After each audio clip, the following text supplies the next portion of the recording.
doing anything like that. Too windy for grilling. It's windy and dangerous even for things No like burning welding. pile. Yeah, that's a good one. Yeah, no burning. We have several burn bans already in the coastal bin. You've got to pay attention to Some those people have today. exemptions under burning trash in their yard if they're way out in the county, really, but not today.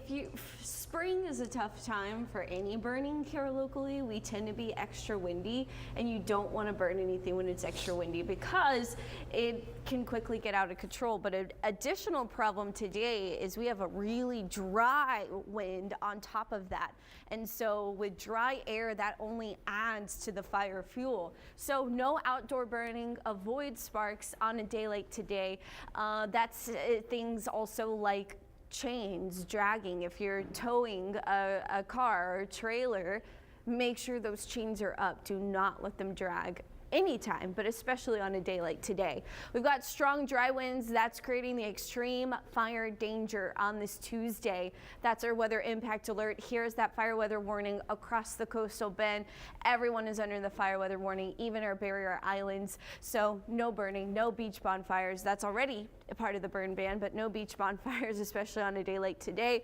We are looking at a gale warning that's also out in our Gulf waterways. That's going to be through noon because the strongest wind out on the water is before the front. Behind the front, you're actually going to see some of the calmer wind, but the strongest wind will be for inland locations. You see the fire weather warning for all of South Texas, including Central Texas. This is where the worst drought conditions have been in the hill country, specifically huge concerns up that direction.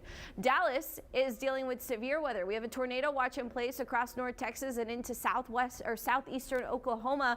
This line of thunderstorms is going to continue to move into Arkansas and Louisiana later on this morning, but tornado watch in place until 11 a.m. for North Texas. Look further to the north. We have blizzard warnings in place across portions of Kansas, Nebraska, Iowa, Missouri, and we also have wind advisories across the majority of the United States, all the way from Georgia to Texas. We have wind warnings also in place across West Texas, and so this is all part of this big area of low pressure that is responsible for the cold front that's moving through South Texas. Now this front not going to have a big drop in temperatures for your afternoon temperature. Overnight lows will be in the low 50s, so it will be colder tomorrow morning. We're 70 right now.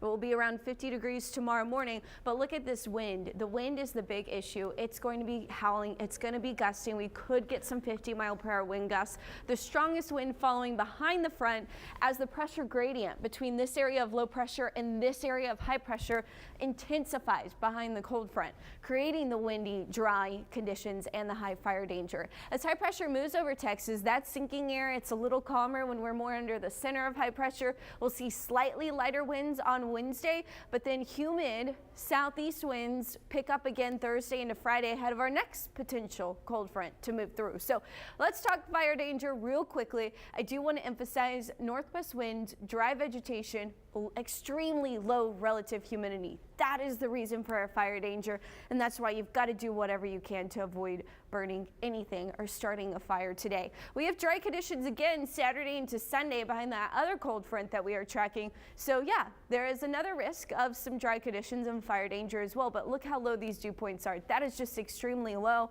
and so our relative humidity potentially falling into the single digits this afternoon, which is just wild for this part of the country. As far as your weather forecast goes, we're going to be sunny. Once the front passes through, we're sunny today, but we're windy. We're sunny on Wednesday. Our southeast winds are windy up to 25 miles per hour on Thursday. We see a low chance for some rain trying to sneak in with that next front, but then sunshine is back for Sunday and Monday as well.